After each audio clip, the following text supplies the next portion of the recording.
which is a research and strategy firm that looks at brand and individual health. My guest today is a very special person. He is Nikhil Thakkar, and he is a brand therapist who helps brands discover their authentic voice and forge meaningful consumer connections. He is the observer in the corner, studying human behavior to discover strategic insights. His approach draws from unexpected sources science fiction, philosophy, psychology, and literature, not just traditional marketing. Because brands aren't just about metrics, they're about understanding how people dream, think, and connect. Whether working with product or corporate or personal brand, this interdisciplinary approach has helped him spot hidden patterns and opportunities. By weaving together insights from diverse fields, he creates deeper, more resonant brand stories that truly connect with audiences. Okay. That's a great introduction, Nikhil. Thanks for sharing it with us, and thanks for taking your time to speak with us. So, before we go into the details of your work, Nikhil, can you tell us a little bit about what got you interested in brands? How did you enter this space, and what were your motivations?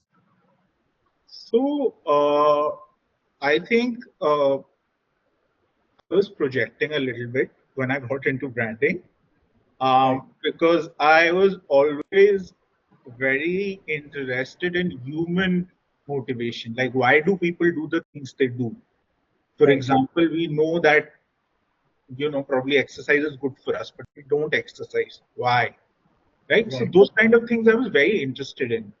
Mm-hmm. Gradually, what happened is that around 2016, I had my first daughter, and I realized at that point of time that there was also a journey of self introspection that I needed to take. So Right. there's a little bit of self awareness that I got, and that helped me understand a lot about it. So Right. basically, it's just how can I understand people, and from there it went to how can I use that understanding to persuade brands to make people buy them Okay. or help business. Interesting. Okay.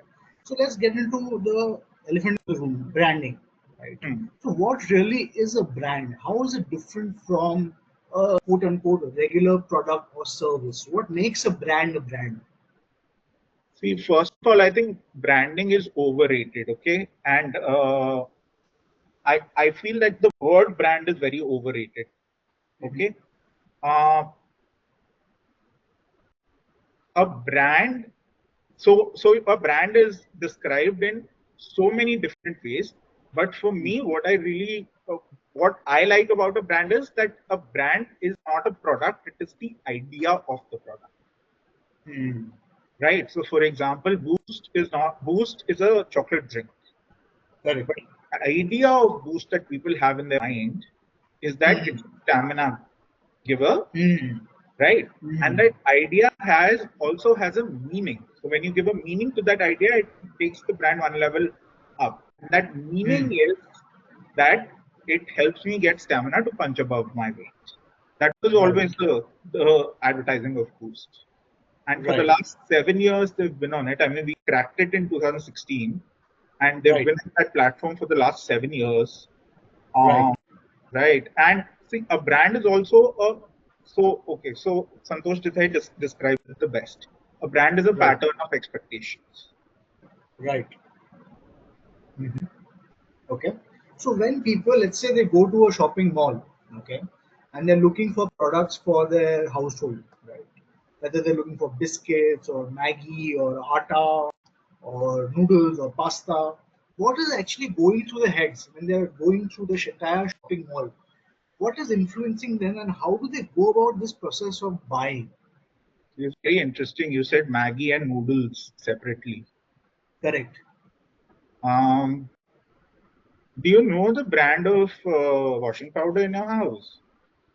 No, I don't know about the brand. So yeah. So what happens is that in a lot of cases, especially when it comes to grocery products, Hmm. uh, they are habit buys because Hmm. there is a pattern of expectations. There are some mental structures that have formed in Hmm. our heads, right? Hmm. And we just go for those because we don't think. Hmm. There are certain things we don't need to think about. Right. So this whole thing of people having a relationship with brands is not correct Hmm. because human relationships take a lot of effort. Mm. right? As people will not have a relationship with brands, Mm. right? So there is an argument to be made, and it's, I mean, common in the community now, this Mm. discussion that Mm. to grow, a brand needs to get a lot of people to buy it some number of times rather than getting some people to buy it more number of times. Correct. Mm.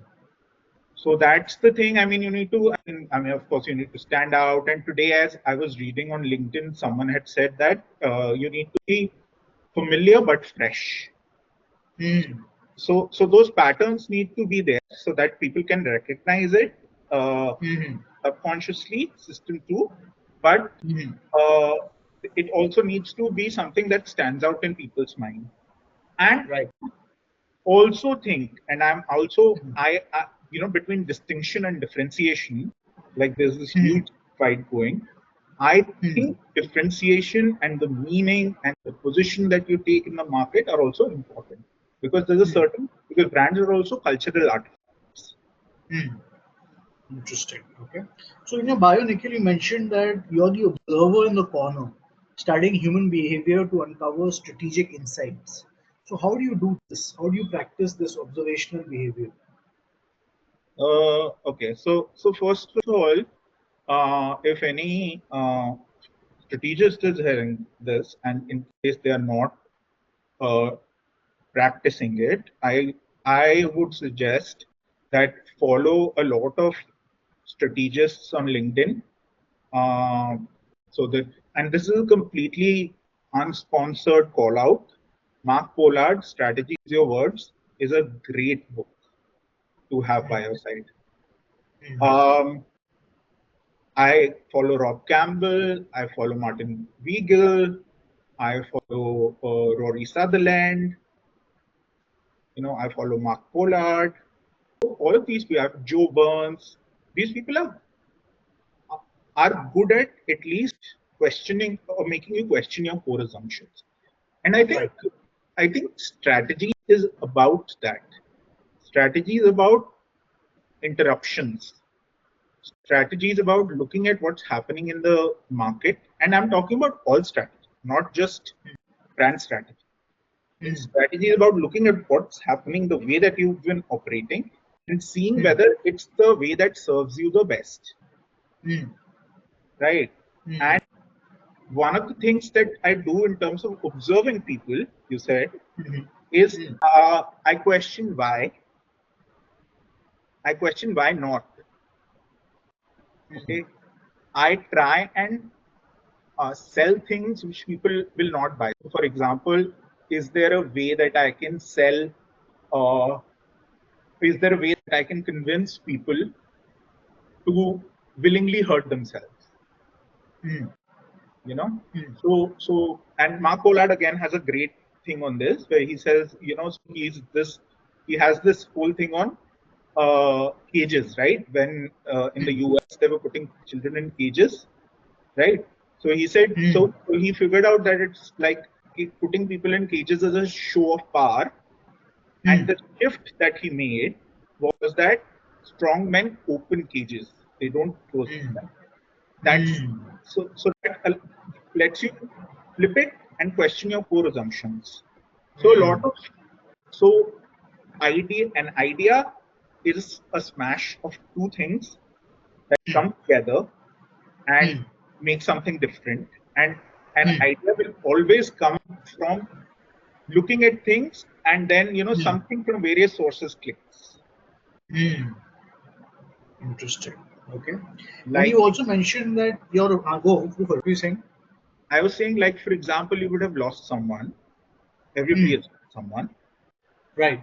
uh, and you see a lot of people really angry at them, at people that they've lost, right? Mm. So then that clicks together to say that you ask the question that are those who are suffering entitled to that anger? That's a human question, Mm. right? But so a good way to identify an insight is just like three things, right? The Mm. first is that it's a combination of two things that usually don't belong together. But it's something. Second is that it flips things on its head, or it questions core beliefs, or even it reinforces core beliefs. That's also fine, right? But it gives you the thing of the why that core belief is there in the first place, right? Okay. And third is an insight always lies at the cusp. Either it's consumer category, either it's category brand, either it's consumer brand. Ideally, it's consumer category. So one of the great insights that someone had mentioned, when I was in BML was, uh, travel gives me stories. Stories make me interesting. Interesting. Okay. Okay. You also mentioned that your approach draws from unexpected sources such as science fiction, philosophy, psychology, and literature, not just traditional marketing. Marketing, you also elaborated that brands are ideas or what people make of about products. So talk to us about these unexpected sources of influence, let's say, for you when it comes to branding. So, see, as a strategist, my strength was always in what we call data-driven strategy, but it's not the right word to use. It's strategy which starts from data but takes a leap into creative. Hmm. But Hmm. you need data. You are not speaking out of your ass, right? Hmm. Hmm. I think what philosophy, psychology, Eastern philosophy, what all of these do is they give you a lens from which to look at that data. Hmm. So for example, uh, I don't know how it will be helpful. Hmm. I'm sure it must have been helpful subconsciously to me in some way. But the thing is Hmm. that there is okay, so I'll tell you. So there is something called effortless action, Hmm. right? Wu Wei. Hmm. Hmm. Now the thing is that ties very well with the concept of flow. Correct. Okay. And flow is something that you can arguably make an ad on, and an ad has been made on the idea, For right? sure. Hmm. Or the fact that success comes from what you do, like the sacrifices you make, Hmm. or the fact that stamina helps setbacks fuel bounce backs. Hmm. So yeah, Hmm. suppose. Okay. Okay. Okay. So you also mentioned something about hidden patterns and opportunities and weaving insights from diverse fields, which helps creating more resonant and deeper stories that will connect with audiences. So can you elaborate a bit on that as to how does that work? So I was fortunate enough to have access to masterclass, and I ended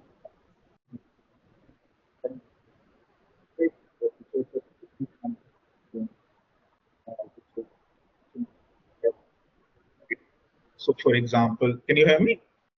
Yeah, I can hear you. I can hear you now. Yeah. Hmm. So, for example, this is not about a brand. There is a Hmm. series called Cinder, which Okay. is about Cinderella, but it's science fiction, Okay. right? Dune is basically part Macbeth, part Hamlet, Hmm. except it's in a science fiction universe, Hmm. right? So that's how Hmm. you get things together. Hmm. And he mentioned something very interesting. He called it compost. He said, just keep Hmm. reading, reading, reading. And Hmm. somewhere it's going to be there at the back of your mind, Right. and it's going to click together. So there is a very good book actually called How to Find Insights. Okay. Hmm. Interesting. So, Nikhil, you've talked a lot about your approach towards brand strategy, how you entered into it, and what you do. But tell me something, as in, like, we all have these interesting ideas around brands and strategy and how to take them forward. But we eventually have to present them to a client, right? Yeah. And clients want actionable insights, preferably things which are simple and which make commercial and business sense, right? So have you faced any challenges in translating your work into work which the client can actually accept or even be happy with? Yes, I did initially because it was it was the words that I used Mm-hmm. were words from the original source, Mm. right? Mm. But often what happens is that those words are very heavy. Mm. So one of the things that I had really had to learn to do was Mm. convert that into conversational uh, logic. Mm. You know, the second thing which I really felt I struggle with, and I still do, is Mm. sharpening stuff. Like you need to be very sharp in what you're telling the client, Mm. right? And clients don't have time. Mm. So मुद्दे की बात पे आओ फटाफट से Correct. करना क्या है, right? Correct. So for example, I recently sent a personal branding proposal to a client where basically I had put about 3 weeks of just shadowing him. Right. He said ये सब करके क्या करोगे आप सीधा मेरा performance marketing करो.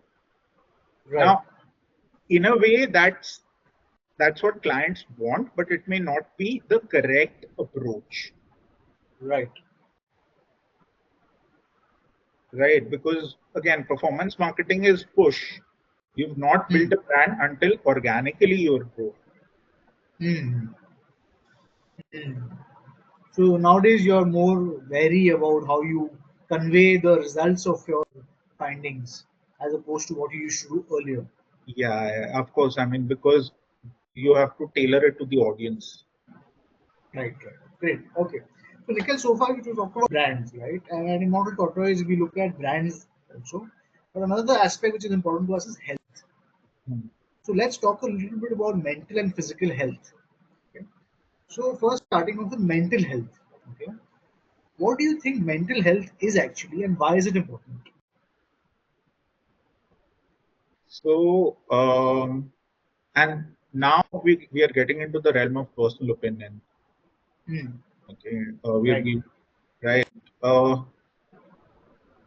See, I think what's been happening over the last couple of years, and it's still happening to a large extent in India, is Hmm. that because the supposedly the number of opportunities have grown Hmm. and the influencers are Hmm. people who have worked like 16 hours a day, 15 hours a day.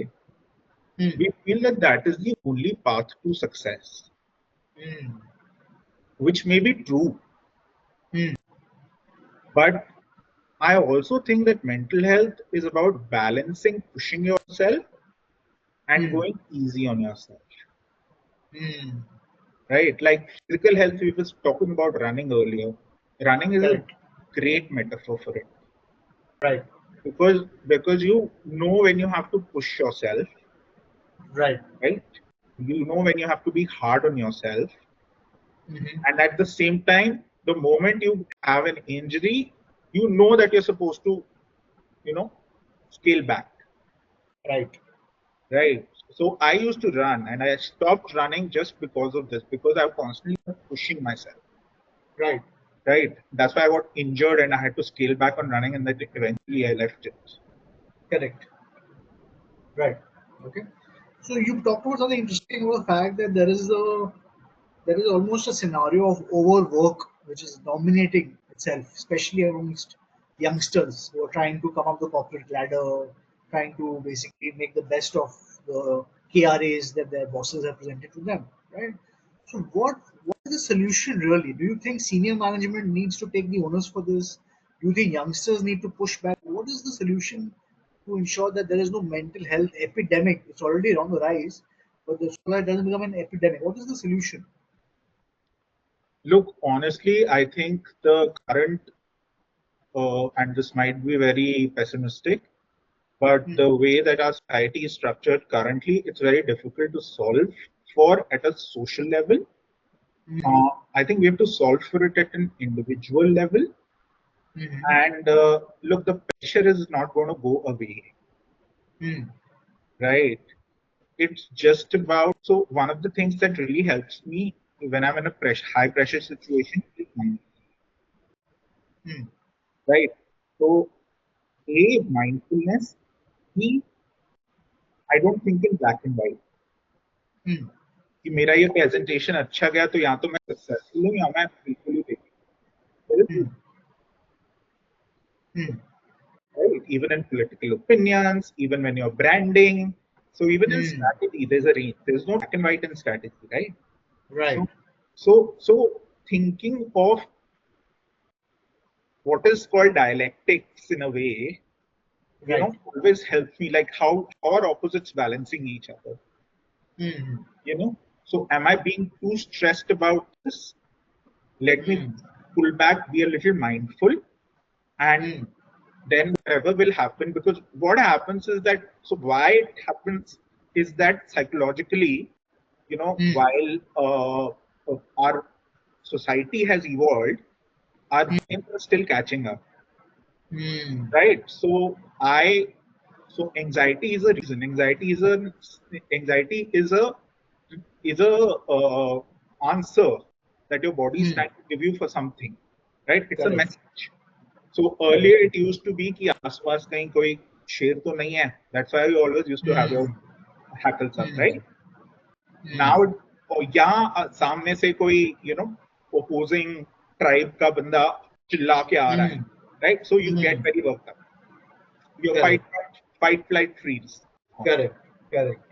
Now if your boss screams at you, it's fight, flight, freeze, right? So at Correct. that time, it's very important to be in the moment and realize that it's not something primal, neither is Hmm. it something. So for example, if you've been bullied in your childhood, sometimes Hmm. people also carry that forward to Hmm. be anxious. Neither Hmm. is it about that. So I think strategy and health have a relation in that both are about, and of course market research have a relation in Hmm. that both are about self-awareness also. Correct. Correct. Interesting. How does one obtain this mindfulness state or self-awareness? How does one go about this journey? I'll tell you how I started it. Right. See, uh, and I mean, I've had debates with people on this, Right. but I started with uh, Headspace, Okay. which is 10 minutes of mindfulness daily. It's an app. Yeah, Headspace is an app. So Okay. it's been Okay. built by a monk. Now, there's a lot of debate in the community where, say that it's you're franchising mindfulness in a way, Correct. right? But it helped me. Okay. And it's a basis for something called dialectical behavior therapy, which is a very, very strong, and it's the only proven therapy for certain personality disorders. So Okay. mindfulness works. Okay. Have you tried other approaches to mindfulness apart from Headspace? Uh, no, so usually I do breath work. Okay. Some people do mantras, that works. Some people do chakras, that works. Whatever works Right. for you, right? Some people Right. just do their work very slowly, because Hmm.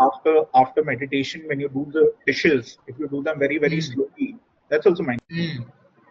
Right. However, Hmm. uh, I have also had to balance it with a lot of compassion Hmm. for myself and others. Hmm. And that part is slightly complicated, Hmm. right? So I started with listening to a lot of Western Buddhist teachers, Jack Okay. Confield, Tara Brach, and they use beautiful words to describe the state of our current society. Like Tara Right. Brach has something which says that there is a trance of unworthiness, Nice. right? So we Hmm. get into a trance of unworthiness, and that's the time that we need to sort of snap out of it, Hmm. right? So she actually Tara Brach is one of my favorite teachers. She blends evolutionary psychology, Buddhism, and she's extremely like you listen to her and you'll go calm because of the way she talks. Right.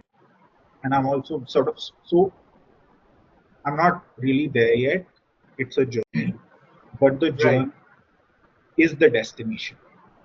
You're Right. not reaching anywhere. It's the path. Interesting. That's my guess. Okay. So that covers a little bit of mental health. You also mentioned that you had a brief, let's say, an affair with running, Yeah, in which yeah. you got into it. It helped you a lot, but then you got injured. So talk to us a bit about that. How you got into it? What was that experience like? So okay. So look, I'll tell you. I've had an affair with running like 4 times in my life. So, the amount of endorphins it gives you is amazing. Right. I just got into it when my daughter was born. I realized that Hmm. I have to clean up my act a little bit. So Right. one of the things that I said was that I'll become a little more self-aware so that I Right. know I am the way I am and I can control my actions in a way that don't impact Hmm. negative. Hmm. Right? You can't. I mean, there again, you can't be a perfect parent. Each of our parents fuck us up in unique ways. But but you Correct. but I just wanted to give her a toolkit to manage herself. But I can't give her a toolkit to lie to me. Right. So, so that's how I got into it. And a part of it was taking care of my physical health. Right. And a part of taking care of my physical health was, uh, walking. So I started walking. Right. I went to this dietitian who had prescribed a certain diet, and I started walking. And then Right. gradually that walking turned to running. Right. And then gradually that running turned to running long distances. Right. And my best running days used to be ones where it was raining. And Right. whenever I used to go on field work also now, so Chennai, for example, I've seen the entire city only through running. Acha. Interesting. So where I was, I used to run till the beach. Okay. Interesting. Cool. So now before we round off our conversation, let's talk a little bit about the future, which is very close to our doorstep now in terms of artificial intelligence. Right? ChatGPT has been around for a couple of years now. There are various other new age tools which are at our disposal. So what do you make of this, and how do these tools and softwares impact our working life and relationships with each other and with, let's say, brands also? So I don't know so much about relationships, but I can talk about working life. Right. I think a lot of planners dismiss AI outright because planners are, sort of scientists of human behavior, Hmm. right? However, I think AI is not a tool to replace what you do as a planner, but it can definitely enhance it. Hmm. For example, and this is courtesy Julian Cole, Hmm. who also is another great planner. Hmm. He has something. So he uses GPT in a very different way. So, for Hmm. example, he will say that give me 10 cliches about something. Hmm. Then he will say give me their opposites. Hmm. Now, there it may not be an insight, but it strikes something in you, Hmm. right? So again, I think generative AI is a wrong word Hmm. because it's not generating anything. Hmm. I think it's just recombinative AI probably, right? And it's to be used not as a replacement for your thinking, but as an augmentation for it. Right. Right. And nowadays there are all these softwares coming which are making PowerPoints in like minutes or 10 minutes. So do you think in the future, maybe 10 years down the line, people will be working 8 hours a day making PowerPoint? Do you think that will happen? What does the future look like to you? Yeah, honestly, when we were in the 1950s and 60s, the books I've read, they said that, in the future, machines will be doing all the work. So, Correct. so what is happening currently or what has happened in the past is not a good predictor of the future always, Right. right? But the way things are going, Hmm. um, I think this polarization that is happening in the world will continue. Hmm. And I think slowly we are getting to a space where, uh, and right now we don't need to do it, but Hmm. we will maybe 10 years, 15 years, 25 years down the line, where we will Hmm. have to fight for basic survival instincts, right? Hmm. And I don't think there will ever come a time when people will work only 8 hours a day. Hmm. ठीक है, we love torturing ourselves, तो हम कुछ ना कुछ बहाना निकाल के कर ही लेंगे. Hmm. But AI is something to watch out for, because especially because if it reaches AGI, artificial Hmm. general intelligence, Correct. Correct. or as we were talking, if you have agents like this Hmm. interconnected web of agents that can go out into the Correct. world and get info for you, Correct. it's so it eases work, and one also watches it with wariness. Interesting. Great. Great conversation. Nikhil. Thanks for taking all the time. Anything else as last words you would like to say to people who want to get into research or planning or advertising or anything about physical or mental health? Yeah, see, basically, I'll just say that whenever you get into advertising, you will feel like an imposter initially. That is one. Second is branding as a brand identity, brand, whatever. Brand and a word that mentions human connection is Hmm. overrated, because brands, people don't have relationships with brands. Right.